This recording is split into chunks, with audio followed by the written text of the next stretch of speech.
Okay, in this video we are going to learn the definition of the kernel and the image of a linear transformation. So let's suppose we have a linear transformation T going from a domain of R4 to a codomain of R3 given by the standard matrix that I have written down here. So our first definition is of the image of a linear transformation. And basically the image is just all the things in the codomain that get mapped to by something in the domain. So if I wanted to write this down formally, we can say the image of T is defined by the set of all things in the codomain. So I'll say maybe the set of all vectors V in our codomain, which in this case is R3, such that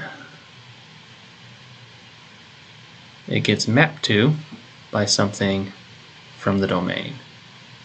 So there's some W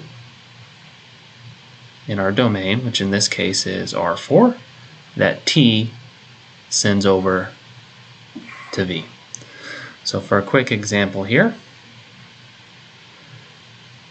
we can see that if I take the vector, say 2, 1, 3, 0, and apply T to that,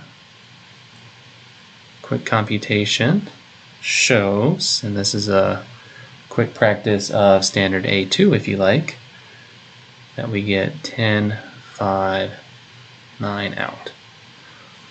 So this tells us that the vector 10, 5, 9 is in the image of T. So this one is a capital I. So that's all the images, all the things in the codomain, that there is something in the domain that gets mapped to them. In a later video, we'll talk about how to actually describe all of those things. The other definition we want to do here is what's called the kernel of a linear transformation.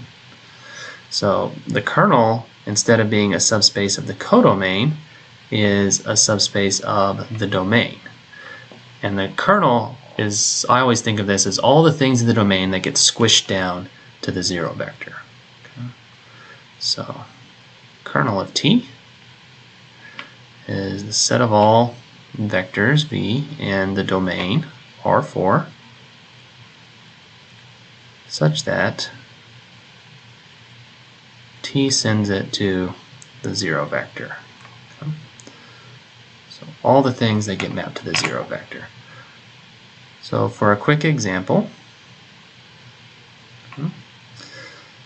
if I apply T to the vector -2, 1, 0, 0, and for the moment I've just pulled this vector out of a hat, and in a later video we'll talk about where it comes from. But we can check really quickly, again practicing A2, that we get the vector 0, 0, 0 out. So because of that, that tells us that the vector -2, 1, 0, 0 is an element of the kernel of this linear transformation. Okay. In later videos, we'll talk about how to find all the vectors in the image and all the vectors in the kernel.